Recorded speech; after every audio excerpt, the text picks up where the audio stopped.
12 लाख रुपए तक की इनकम पर होगा जीरो इनकम टैक्स। अब इसे ज़रा समझते हैं।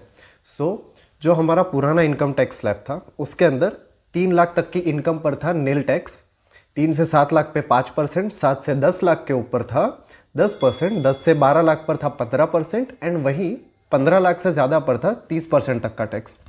वही न्यू इनकम टैक्स स्लैब्स जो इंट्रोड्यूस किए हैं गवर्नमेंट ने, उसके अंदर 4 लाख तक पर है नील इनकम टैक्स।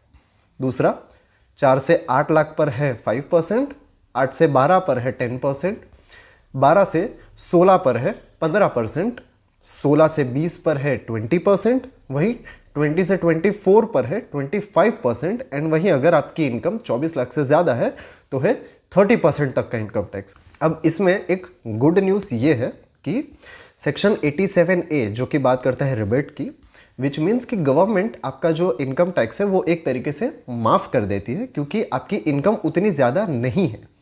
अब पुराने इनकम टैक्स के अंदर आप ये 7 लाख तक के ऊपर इस चीज़ को क्लेम कर सकते थे, उसी चीज़ की लिमिट इंक्रीज करके अब 12 लाख रुपए कर दी है।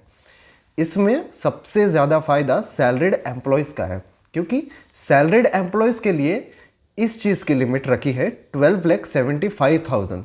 मतलब कि मोटा मोटी बात यह है कि 12,75,000 रुपीज़ तक अगर कोई इंसान सैलरी पा रहा है तो उसके ऊपर किसी भी प्रकार का इनकम टैक्स नहीं लगेगा। अब एक चीज़ जैसे कि कैपिटल गेन्स होता है जिसे हम स्पेशल रेट्स भी कहते हैं, वो इस चीज़ के अंदर कवर नहीं हो रही है। उसके ऊपर तो भाई आपको इनकम टैक्स अलग से ही पे करना पड़ेगा। एक बात तो हमें माननी पड़ेगी कि हमारे देश में ऑपोजिशन पावरफुल हो ना हो लेकिन मीमर्स बहुत पावरफुल है। इतने सारे मीम्स एंड ट्रोलिंग का नतीजा तो हमें मिला क्योंकि गवर्नमेंट को बुरा लग गया एंड गवर्नमेंट ने एक अच्छा इनकम टैक्स स्लैब इंट्रोड्यूस किया मिडिल क्लास के लिए स्पेशली।